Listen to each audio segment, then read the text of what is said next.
নামাজের মধ্যে আকিমুস সালাতাল যিকরি, এক আল্লাহর খেয়ালে নামাজ পালন করতে হয়। আওয়াজ দেয় না?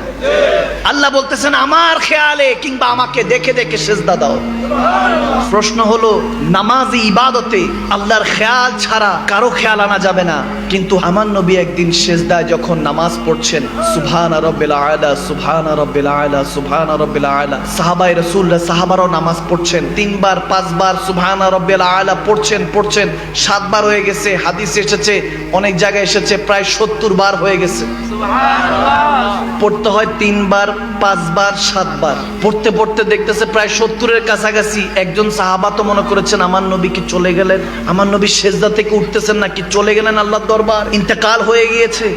চিন্তা করছেন, একজন তো সেজদা থেকে একটু মাথাটা উঠিয়ে দেখেন নবী এখনো সেজদায়, কিন্তু নবীজির পিঠের মধ্যে ইমামে হোসাইন বসে আছে।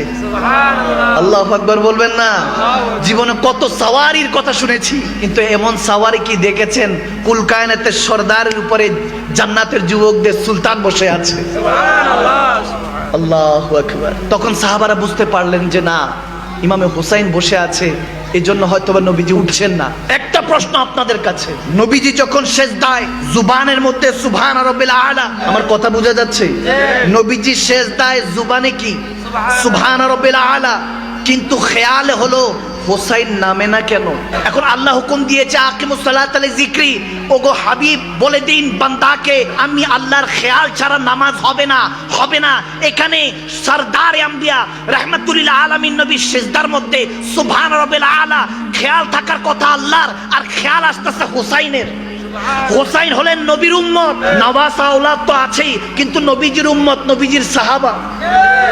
ঠিক কিনা? নবীর খেয়ালে উম্মতের খেয়াল, নবীর খেয়ালের মধ্যে উম্মতের খেয়াল, আল্লাহর খেয়াল না। তোমরা যারা বলতে চাও আমার নবীর খেয়াল আনলে সুম্মা মাআযাল্লাহ আস্তাগফিরুল্লাহ নামাজ ভেঙে যাবে, আরে তুমি শুনে নাও, যখন তুমি দহলিজে 2 রাকাত 4 রাকাতে বসো, আত্তাহিয়াতু লিল্লাহি ওয়াস সালাওয়াতু ওয়াত তাইয়্যিবাত, আসসালামু আলাইকা আইয়ুহান নবী, নবীজির উপরে সালাতু সালাম পেশ করা ছাড়া তোমার নামাজ মুকাম্মেল হবে না।